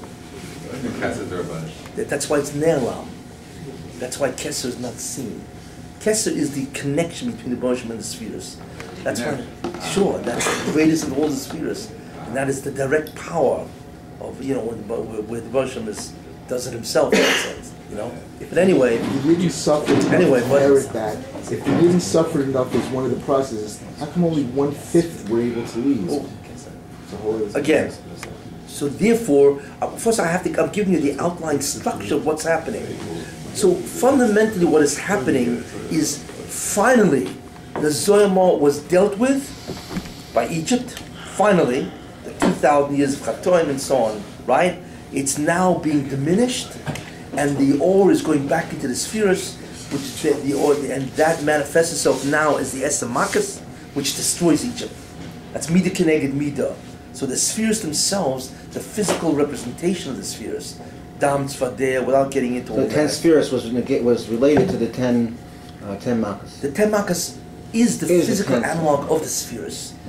Makas Bechoros is Kesser. When it's physical, in a sense, when it assumes a physical manifestation, is Makas Bechoros. What is Kesser? God. God is life. So Makas Bechoros denies life. You can look through, but without getting, it's like a whole matrix of how each one lines up. Asura Mamoros, Asura Spheres, Esamakas, and Asura Sadibas. Because what's the first Dibra? That's Kesser. They all line up. They line up, one after the other. But we're not getting into that. Anyway, so this is what's happening. Finally, in the end, what happens? Right? What's happening really in Pneumius? What is happening is the eviction of the Zoyama and the restoration back into the spheres. This is really what's happening, except it looks like it's a historical event. It manifests as an event between peoples, but what's really happening is an incredible change in the balance of the ore of the Bria. You see, finally, what happens, right? The Zoyama is out, right? But what happens now? Fine, okay, the Zoyama is out, but the Zoyama has to be released, or it has to slowly disconnect. Slowly disconnect, right? Where did the disconnection take place? 49 days, spheres. That's where the disconnect takes place. There are 49 days because the spheres of the Zoyama can only connect to the lower 7 spheres. What does it mean to not the upper disconnect as 3. opposed to dissipate? Well, disconnect means from the physical universe, where you are now immortal. And then There's no destroyed. Zoyama in you. So basically, so the Makos was disassociating it with the physical world, and then the 49 days was destroying it. No, the 49 days were disconnecting it. Now, So what was the Makos? what? So what was the Makos? It's a process. No, the Marcus is the restoration of the aura to the spheres. So then it's That destroys. There are two things going on here. They're both parallel, but they're two different processes. Now, there's an interesting... Who? Comets? Yeah. Actually, there's a piece of information that you're missing. So it's not clear yet. But just hold that, you know. But that's really what it is. Chometz is connected to Zoyama. And matzah is what? What does matzah have? Flour and water? What is a human being, what does he have? He has a guf, he has a neshama, and he has Zoyama. That's the 3 constituents of all humanity, right? So therefore, chometz is what? It's water, flour, and soor. There you are. That's the Zoyama. Matzah has only 2. Flour and water, no Zoyama. So matzah is a food that reflects a being that has no Zoyama. Chometz is a food that has Zoyama. That's why you can't eat chometz. Without getting into that yet, but you begin to see, and so on. And Mora is the Masakan, because how did they take out the Zoyama? Yisurin, that's why you have Mora. You begin to see, I didn't get to the Abrakosis because you're still missing a piece of information. But anyway, let me tell you one more thing. So the 49 days is the beginning of the disconnect. But the interesting thing, it says, after 7 days, there was what? Kriyas Yamsuf. You know? What was Kriyas Yamsuf really? If you really think about that. Why did it have to manifest as Kriyas Yamsuf? So there's 2 things I want to tell you. The first thing, it says that a Oma Ivriya, a maidservant, saw more Giloi than Yecheskel did. Now Yecheskel was an unbelievable Navi. In fact, the whole Ma'aseh Merkava, which is the fundamental ideas of Kabbalah, was given to Yecheskel. So how is it possible that the Giloi of a maidservant, Oma Ivriya, was greater than Yecheskel? And the answer is because there are 4 stages of Tumah. The first stage, right, you become Tomei, and it cannot be removed no matter what you do. 7 days, you cannot remove it. The second stage is when it can be removed after 7 days, but you haven't done it yet, but it's removable. The third stage is where you actually remove it, because you went to the mikveh. And the fourth stage, but you can always become tummy again. And the fourth stage is tumah disappears. No more tumah. You see, just like you have these 4 stages by tumah, you have these 4 stages by zoyama. So the first thing is what? Is until Kriya Samsuf, the zoyama couldn't be removed. It's fixed in the gashmis of the bria. But when they got to Kriya Samsuf, right, it could be removed, even though it wasn't. So the 49 days is the removal. But the 49 days started already, Pesach.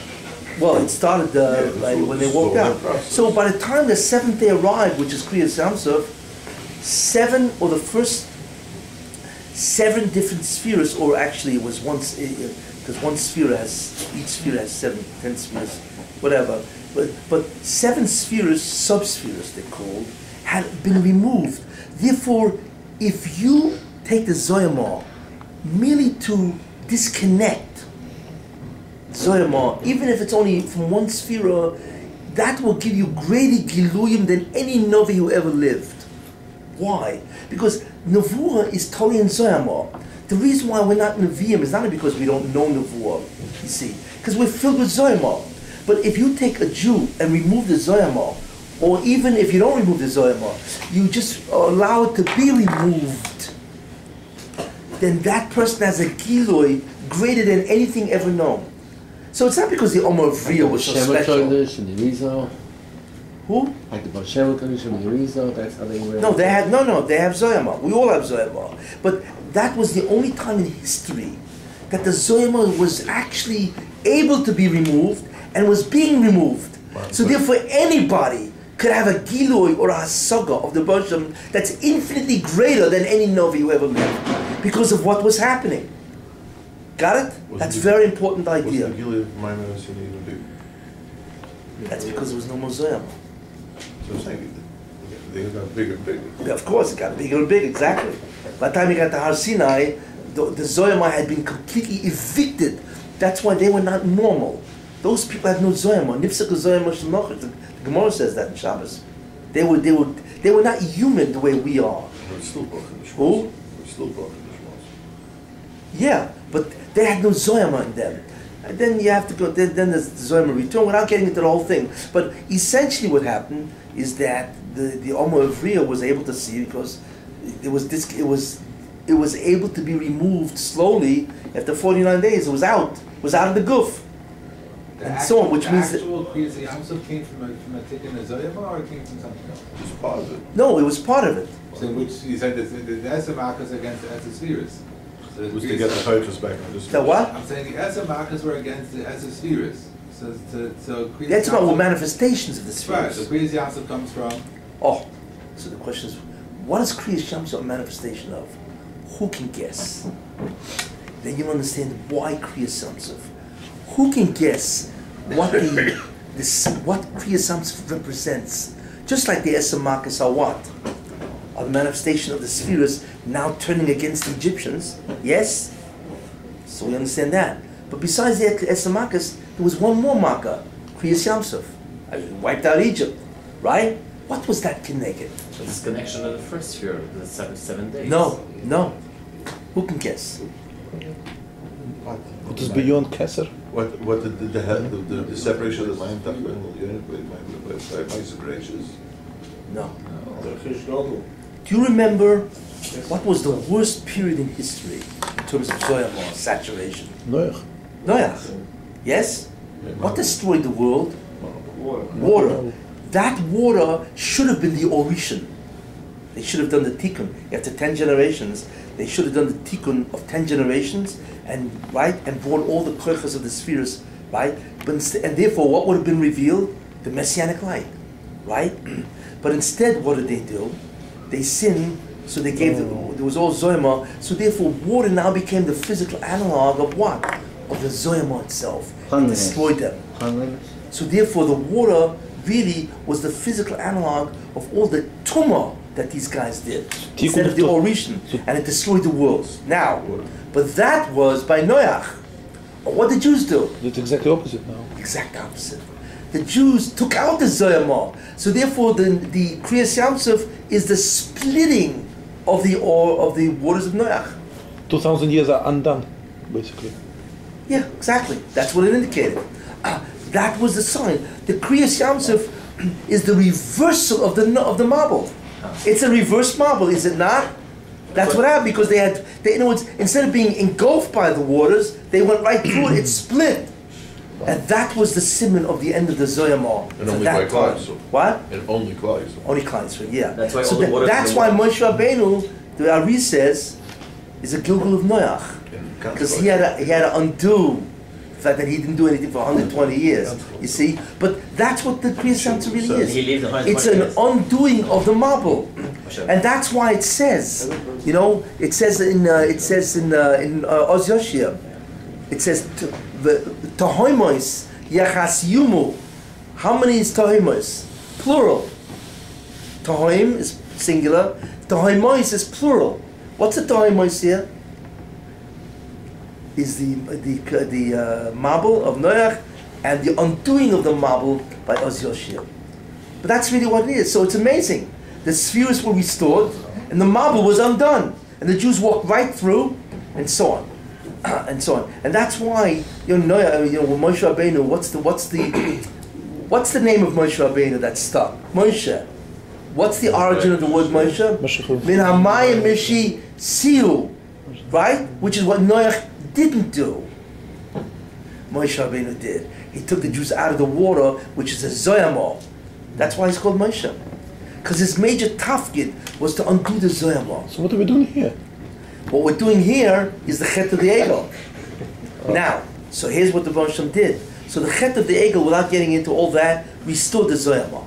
By getting into all that, right? Now, so therefore, we have problems. But it didn't restore all the Zohar law, just a lot of it. But, so what do? How do we get rid of the Zohar law? So there's two fundamental ways we get rid of the Zohar law. The first way is the first klipa, or the first aspect of the Zohar, was Egypt. But there are 4 ilamas, without getting into it, there are 4 divisions of the Zohar law. So, the Baruch Shem said, your first thing is to go to Egypt, which has all 4 aspects of the Zohar law. If you fail, then you have to go to 4 kingdoms. Each one has an aspect of the Zohar law. So that's how we remove the Zohar law. Is by going through the 4 Abba Shimon Malchus. And that's why there are 4 cups. Which one are we up to now? How many Lishonis of Gula are there? 5. Right? V'ritzesi, v'lokachti. Right? How many expressions of Gula are there? There's 4 plus 1. V'hevesi, right? Why 4? Because each one represents the destruction of one klipa of the Zohar. Because there are 4 different whatever. In each right? Golus we have the 3 options. We could have done all of it in the first Golus, which is Egypt, because that contained all the levels of Zohar. But since we failed, the Rosh now brings us to 4 individual ones, and each one we have to overturn. And that's why when you look at it, what do you see? All the nations that Jews have gone through are buried under the ground. We destroyed every nation. There's no Persia. There's no Babylon left. And where does the There's no Greece. There's no what? The only one left is Edom, and Edom is the last of the Zohar. We're in the last one. What? Amalek is separate, no? We want to finish off America. Amalek is a spearhead of Esau. Which one are we up to now? Which one are we up to now? Seriously, which cup? Wait. Finish in America. Wait. So therefore, that's the concept. So therefore, there are 4 Lishonis of Gula, because we destroyed the 4 areas or 4 levels of the Zohar, you see. But wait, there's a 5th cup that we don't drink. Eliyahu Navi, why is there a 5th cup? If there's only 4 levels of Zohar, why do we have a 5th? Because you need to remember what is the tikkun job? 1, to remove the Zohar, and then Zikuch. What's the 5th cup? Zikuch, to restore the universe, to retransform. Right? We're still busy with the Zohar business. But the real tachlis is to retransform the Bria into what? Back into Olam Haba. That's called Zikuch. So therefore, Eliyahu, what did Eliyahu do? He went into heaven. How? Because he was able to have Zikuch HaGuf. 3 people were able to have Zikuch HaGuf. Personal, yeah. There's Chanoich, there's Serach, whatever, but Eliyahu is one of them. So therefore, the 5th cup represents Eliyahu because he did the Zikuch. But we don't drink from it because we haven't done that yet. So that's why it remains undrunk. Undrunk? Anyway. And so that's why there's a cup of Eliyahu, because that's the last Gula process, is the Zikuch itself. Eliyahu represents the Zikuch. But we can't drink it because it happened to happen.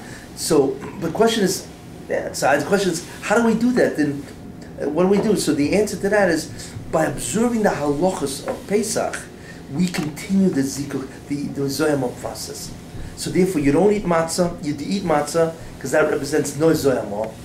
2 things without Zohar.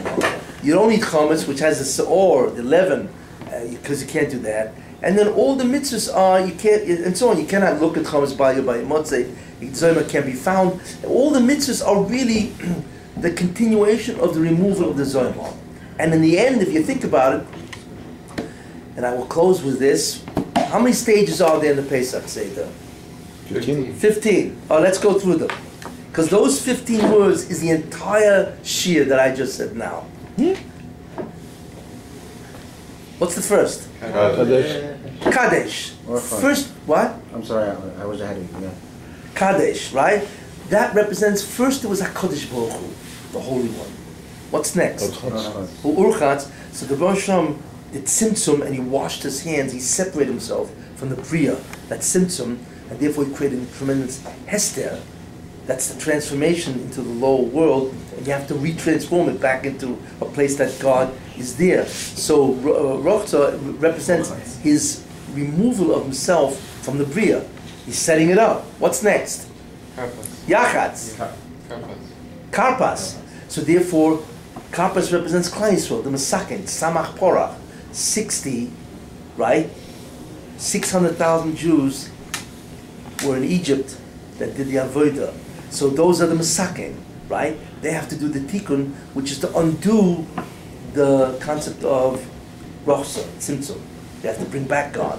What's next? Yachatz. So who's Yachatz? Adam Rishon. He broke the Bria. Instead of what? Instead of doing the Tikkun, Yachatz, he broke it by introducing the Zoyamah. Who's next? Magid. So what's the Tikkun? Magid. You have to learn Torah. Mitzvahs. You need to do mitzvahs. That's the Tikkun. What's next? Rochza. And if we do the Tikkun to Magid, which is say Torah, we depart the bomb, right? Then Rochza, then we will wash our hands of the Zoyamah. What's next? Oh, right? And then if you wash your hands of the Bria, we will bring out the matzah, which is no Zoyamah. Moitzi matzah, we will bring out the matzah, which is a world without Zoyamah. What's next? Tomorrow. But if you don't do it through Magid, you got to do it through Yisurim. Korech. Korech. What's after Korech? Oh, so right, and if you do that, right, if you after the Yisurim, whether it be Magid or that, so Korah is Shulchan Aruch. Then you will have the Shulchan Aruch, which is all the prepared goods. That's Olam Haba. Korech means you're bound to Shulchan Aruch, which is Olam Haba. What's next? Who? Tzofin. Tzofin, and Olam Haba, Tzofin is hidden. Right now it's concealed. What's next? And what's the matzah in Olam Haba? You will be blessed. And what is the nature of the blessing? Hallel, you will be praising God because of the Hasog of Yehudai. Yeah. So it's interesting, you can actually look in a certain way, you know, in a certain way you can actually say, hey, this is the entire plan of the Bria. These are those 15 statements, you know. It's God, there's a tzimtzum, then you got to do the mitzvahs. You know, you don't do the mitzvahs, you get stuck with the Yisurim. Then after that, don't worry, then you have the Shulchan Aruch, which is... How does Urchat tzimtzum? Who? Urchat, how's it tzimtzum? When you wash your hands, what do you get rid of? Dirt. Dirt. You get rid of a substance, right? Same thing, the Rosh washed his hands of the Bria, which means he separated. He got rid of Geshem, he's Ruchni in that sense, right? That's why you don't So make he a washed his bracha on the hands. first Urchat. Yeah. Anyway, that's just this interesting, you know, thing of the Agadah Tzom. What do we see so far? You see that Egypt was the first attempt of the Jews to do the true tikkun. And the truth is, had they not done the Chet Egel, Moshe Rabbeinu would have been Mashiach, because that's really who he was. So they destroyed the whole messianic attempt. Too many mistakes now. Whatever it was, they destroyed it. And the truth is, Moshe Rabbeinu should have been Mashiach. And Moshe The Luchas Rishonis would have been the Orishon. What? And he brought out the Erev Rav because they did the Egel. Why did they? So why was the Erev Rav? Why were they allowed to come?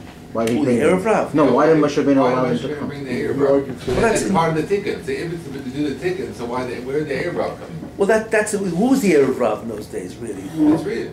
But they wanted to join Klal Yisrael. They were not just Egyptians that wanted to live. I mean, think about it. They were going into the middle of a desert. They're not Maminim, but they realized that the truth was Klal Yisrael. Those Erev Rav people they're not stomp people. They were sincere. They were real care. I mean, they realized the emes of Klal Yisrael, and they wanted to come with them. But they would have enhanced the tikkun. What way did they enhance the tikkun? They didn't come. So they would have also. No, it's not about that. It's that besides the Jews,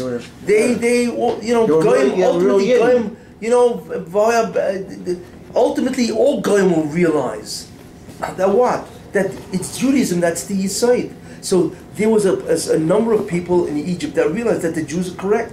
They took a look at what's going on in a year of Makkos and so on, and they wanted to join this religion. They weren't solely responsible. What? They went up and said, "Okay, go ahead, make it," or whatever. They weren't solely responsible. But the problem, the old problem is, this was the undoing ultimately of all the Jews. The undoing is what? You could take Jews out of Egypt, but you can take Egypt out of the Jews. This is always the problem. The problem is, I always like it. I'll give you just a mushal. There's always a problem. The problem is when they left Egypt, right? Imagine a guy. I'll give you an example. You understand exactly what the Jews were in. Imagine a guy goes to Las Vegas, right? He goes there to have a great time. Las Vegas is Olam Hazeh. That is Olam Hazeh. For those who've been there, it's beyond belief. The Gashmias and everything else that goes on. It's like, this is Olam Hazeh. This is Esav's capital. That's what's right. Yeah. I mean, it's, the flesh pots of Egypt, as they say, It's Egypt all over again, right? So a guy goes there, right? Then he's gambling all day long and everything else, whatever, right? He goes to sleep at night, and all of a sudden at 3 a.m., he hears a noise. He wakes up, and all of a sudden, in front of him, he sees an apparition, a figure, and the figure's a malach. And the malach talks to him, and the angel says, I am whoever I, whatever name, right? Says, say, listen, you're doing the wrong thing. You shouldn't be doing this. What are you doing here, You need to repent. You need to lead a spiritual life, right? And it's the malach. Let's assume it's a giloy of a malach, right? And this guy's in Las Vegas, right? But I really want to, So the guy's like, he's like, it's like he can't believe what's happening, He's in the middle of the, what do you call it, the Venetian, one of those hotels, right? Or the whatever, right? And there's an angel of God standing in front of him as an apparition, and he's talking to him and saying, you need to do tshuva. Anyway, so then the Malach says, okay, I've come, that's my shlichus. And he disappears. Malach. This guy goes crazy. Why? Because, he okay, let's assume he knows that it was true. He didn't dream it and so on. What happens to this guy? He goes out of his mind. Why? Because he has just been elevated in Hasaga to an unbelievable darga. I mean, it's beyond belief what he saw, right? The problem is habit. He's used to doing sins. It's like all of a sudden there's a clash between the greatest Hasaga and the basest drives. What's he doing in South Las Vegas, right? And he has to contend with this. So what's he do? So he'll probably fail. Because he's been, you've taken a guy who's really tomei, who's really filled with Yetzirah and all that, and you've, in one shot, elevated him, not because he was Roy Lekach, into an unbelievable emun and darga. Too much what at does one he time. do? Too much at one time. Yeah, it's called overkill, overwhelming. Now, so this guy goes now, he leaves Las Vegas, go home. What's going to happen with this guy? You have any idea of the forces in him? The forces of habit, you see. Now, same thing with Klal Yisrael. They are in Egypt. They're in Memtesh Shari Tumah. What the Bonsham did is unbelievable. He took a guys in Memtesh Shari Tumah and he exposed them to Nevuah that the greatest Nevi'im never saw.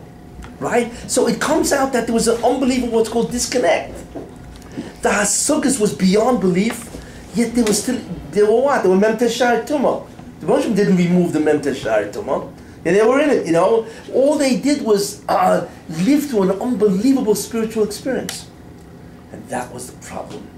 Because Moshe Rabbeinu was an Ish Elokim. His Hasagas came from a true, enormous state of spiritual Kedusha. This guy, the Yidden, they really were Memtesh Shari Tumah guys that were given an unbelievable Hasaga. Why did it take 40 days for them to go back to that? Forget about that. I'm just trying to show you need to, because people don't understand. How could you sin? After doing Egypt for a year, and then Kriyas Yamsuf, and the cloud following them as well. Right. Exactly. So many things. The fire, the ash, and so on. How in the world they said? And the answer is because in the end they were still Memtesh Shari Tumah guys. By the time they hit Mount Torah, there was no more Memtesh Shari Tumah. Yeah, but it wasn't avoided. Wasn't that avoided? There was no, but they thought they were habituated to sin, or they were habituated. They were avoiding. They have slave mentalities. Anyway. That's what I'm saying. So therefore, this is an important idea. This, I give you the mashal, the Las Vegas mashal, because then you can understand, What does the guy do? You know, spiritually he's a novi, but in terms of who he is, he's a regular guy. Goes to Las Vegas, you know. So how does the guy live through this? It's incredibly difficult. This was the problem that the Rebbeinu always had with the Yidden, because they never had worked for that avodah. They were that because this is who they were, and so on. And therefore, they had all the. I'll tell you one thing: the fact that all they sinned, the fact that all they did was the Rebbeinu said 10 times, right? That itself is a nes gadol. You mean all they sinned against you was 10 times? Based on their nature, they should have sinned 1,000 times against you, based on their nature. That shows you the incredible dog that Klal Yisrael still. They realized that, but they had to work to coordinate or to parallel their hasaga with their habits. Didn't work. Yeah. But in a way, people would... It worked, but it failed many times. Failed because 10 times. Las Vegas. Yeah, it failed because there was always, because I had some slackening of emunah, they lose all the and so on. You know, they were afraid to be alone. That's why the Chet Ha'egel. That's why the Moshe Rabbeinu's gone. Hey, we can't make it without some guy lifting us out of the mud. We can't do it ourselves. We need some weight. We need some representation here. We need some symbol of God. We need a leader. We can't do it ourselves. Right. Because first of all, they were always avodim. They were always dependent on their master's will. You know, an Eved has no independence. He doesn't do what he wants. You know what I'm saying? And even when he does what he wants, that's because the master says, you can do what you want. You know, and so on, you know. This was always the problem that Klal Yisrael had. And that explains a lot of their... But even then it's unbelievable that they only failed 10 times. And not thousands of times because of their nature. But that is ultimately, like I said, you could take the Jews out of Egypt, but can you take Egypt out of the Jews? So what's the You can take the man out of Las Vegas, but you can't take the Las Vegas out of the man. What was the time? And that's why the Rebbeinu said, all those people from 20 years and up, after the Meraglim, right, they will have to die. Why? There's too much tumah in it, right? Because they could not, after... I mean, when the Meraglim happened a year later, they couldn't get it out. And the Rebbeinu said, you know, people that cannot seem to get out or rise, you know, it's called a quantum leap. There are some people who can quantum leap into an incredible daga. Most people can't. They can't change overnight. You know? So that's why Rebbeinu said this generation has to go, because they'll be in this galgal. Don't worry, they'll come back. They will come back as Gilgulim. You know, even though 4/5 of the guys who died in Egypt, of course, came back as Gilgulim. They of course came here. They didn't die they died then, you know. And what was their problem? Why didn't they want to go? Because they understood. They said, you know, well, this is phenomenal. What they wanted is to remain in Egypt as from a Yidden. They said, listen, we are no longer slaves, and not only that, we know the truth. So why can't we live here? You know, why can't I live in Las Vegas? And have everything. And have my hasagas. I have hasagas. I'm not gonna fall. Oh yeah, you won't fall back. So the Rebbeinu said, hey, you know, you come with me or you're finished. But that explains the how. Wait, and their machshava wasn't bad. In that it's not that they want to return to Egypt. I could do that. The hasagas like that, but they felt they could survive. They obviously miscalculated, and they said we can live in Egypt as what? As tzaddikim. And the Rebbeinu said, oh no, it's like the guy in Las Vegas. Well, I moved to Las Vegas because I know that hasag of a malach. Remember, human nature in the end is the most difficult thing to change. You are with all the hasagas. And that explains the Holocaust and the growth of Torah in America, because you couldn't just, once there was a haskell, once there were all the bad things that happened. Any questions? It had to be wiped clean. Is there something? Different Pesach. All the bad stuff was removed. What? All the bad stuff was removed, and I've heard people talking about this. I'm wondering if there's a significant reason. It seems like when they miscounted when Moshe Rabbeinu was coming back, like that was a Yetzer Hara move, like that was a Satan move. But all that was removed, how could everybody have miscalculated? They all thought he was supposed to come down that day, not one person. Because a Novi cannot be wrong even by a second. God doesn't make mistakes. Moshe Rabbeinu said, I'm coming back in a certain hour, and he was delayed by an hour because they made a mistake. They thought it was the beginning of the hour, whatever their mistake was. And that it's impossible. And that's what set it off. Well, they thought that Moshe Rabbeinu died because of some fraud. Well, what set that off is that we're alone. Our leader's gone. We can't do this on ourselves. They were too scared of him. They were too scared. They must have also thought he was a fraud. No? But I'm just saying, it's not simple. People think, well, how could they sin after such incredible, No, how come no one no. knew the time when to expect? No one said we miscalculated when he should be coming back. They miscalculated. No, they miscalculated. So they thought he died. No, but not everyone agreed Especially, with that. Not everyone some agreed with that. put up Aaron in the sky, but illusion of Moshe Rabbeinu on a coffin or whatever it would be. But wasn't it true that they all Anyway. didn't, they all didn't miscalculate though? Right? Whatever. So when can we move on? Okay. So therefore, this is what Pesach is all about. You can share it with your kids and your oilam and so on and so forth. But this is really the premium. The Pesach is, that's why do you think Pesach is so great? Because the Jews did succeed in removing a lot of the Zoyama, but not a lot of it came back. And that's why Pesach is, why do you think it says Chayev, what does it say in the Agoda? We all have to see as if we went out of Egypt? Yes, because we're doing the exact same thing, except instead of doing it in Egypt, which is all the We're doing it in America. we're doing it, well, America, they're doing we are doing it through the four different malchias, but it's the exact same avodah. What's the avodah? Get rid of the zoyama and then do the zikuch. It's the same thing. That's why we have to see as if we went out of Egypt, because that's exactly what we're doing. So and we are coming closer to an end, which is the suffering. very interesting. You can see mamash the end coming up. You can see mamash the elections in Israel. Why that shows you we're near the end. If you realize that. Because that's the rear set up. What? Because they got to read that Zohar has to rear up and set up at the end. Well, it's the end of the era, Rav, and the only way they can survive is they have to destroy Torah. So But whatever, but it's even, I even think that the election of this Pope is also a tremendous sin. He's a good person. Yeah, very unusual. Yeah. Very unusual. Because ultimately, what has Edom, Christianity, has to support Judaism. That's what's going to happen. That's why the Gemara says, the Medrash says, the Chazir is going to be ultimately kosher. So Machlokes is what that means. So the Orach Chaim says the pig's going to develop, a chew's cut. But really, but the other Meforshim, Rabbi Chaim said no. It means Edom will become supportive of Jews. They will drop Christianity. But that can never happen with a pope. That's some shigna pope. That's another guy, like Benedict was a shigna. Yeah, well, it can't. But this pope seems to be highly unusual. Yeah. Two things. Because he said to the people, which is incredible, pray for me. I didn't pray for you. You're the pope. You're the vicar of who on earth. He also began one thing. He also began his homily not with Yoshka, but he addressed the people first. But the second said, if you want to come to the Vatican, you want to come to Rome, don't. Give your money to the poor instead. No, but anyway, he's moedik honor because he used to take the bus in Buenos Aires. He used to take the bus. You could see the guy's an honor, He took the bus back with the coach. He didn't take the Pomobile. He took the bus. But there was something else he said, which is incredible. I didn't hear this, but my son told me he said this. He said to all the cardinals, there's 115 cardinals. They're all, because the cardinal is the highest position in the church.